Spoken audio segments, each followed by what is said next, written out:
Asalaamu calaykum waraxmatullaah wabarakaatuhu. Waa walaalkiin Cabdiqani Axmed. Halkaad nagala socotaan waa Cabdiqani Axmed channel. Sidaad hore nooga barateen, maanta waxaynu doonaynaa inaanu ka hadalno 3 mowduuc oo ku saabsan WhatsApp-ka. 3da mowduuc haddii aynu gudagalno, marka hore WhatsApp-ka aynu galaynaa.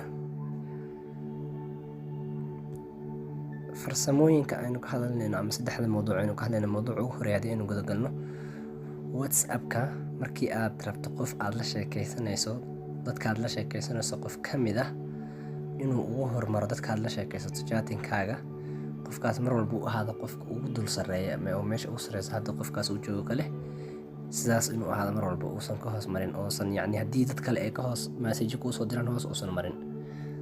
Marka hore qofka aad doonayso inuu ugu hormaro ayaad dul tagaysaa, qofka aad doonayso inuu ugu koray dadkaas ayaad dul tagaysaa.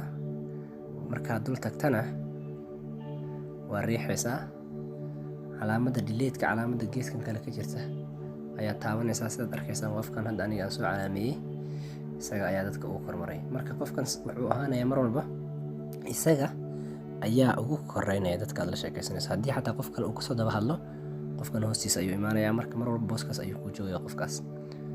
Farsamada labaad oo aan doonayo maanta inaan ka hadalno waxay tahay, qof baad la sheekaysanaysaa, qofkaad la sheekaysanayso inuu kuu soo fuulo shaashadda applicationada meesha fuulaan oo kale inuu soo fuulo qofkaas, oo hadhow adoo WhatsApp ka soo galinba qofkaas la sawirkiisa aad ku dul dhufato, waxaad u diri lahayd saas aad ugu dirto. Marka waxaynu sameynaynaa, qofka ayaan taabanaynaa, waa riixaynaa, 3daas dhibic ayaan taabanaynaa, add chat shortcut ayaan taabanaynaa, kadib add ayaanu leenahay. Markaynu add dhahno, saad aragtaan qofkan hadda wuxuu soo fuulay shaashadda. Marka hadhow WhatsApp-ka inaad soo gashto unbaahnid, WhatsApp asaga ayaad ku dhufanaysaa,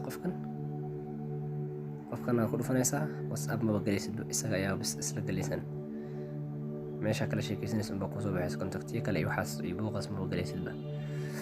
Farsamada 3aad oo aynu doonayno inaynu ka hadalno maanta waxa weeye, sidoo kale qof dadka aad la sheekaysanayso qof ka mid ah ayaad rabtaa inaad ku garato cod gooni ah.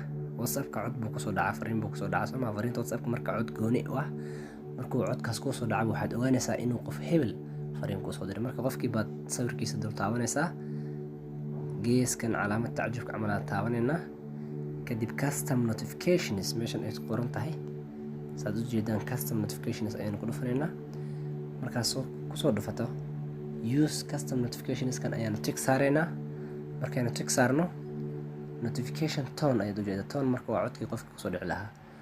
Marka meeshaasaad dooranaysaa, saad u jeedaan waa u jeedaan hadda codadka waa isbedbedelayaan marka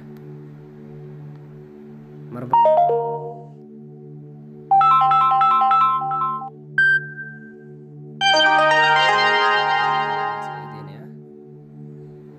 waa kaas waana kasoo laabanaynaa. Marka qofka hadhow markuu ani ila soo hadlo ama message uu isoo diro, toonka aniga aad dul saartay ayuu igu soo dhacayaa. waa kaas toonkaas ayaa aniga dul saartay, toonkaas soo dhacaya. waynu kasoo laabanaynaa. farsamooyinka marka 3da farsamaba waxaan isleeyahay waynu ka hadalnay. farsamada koowaad waxay ahayd qof si aad dadka ugu kormarsiiso.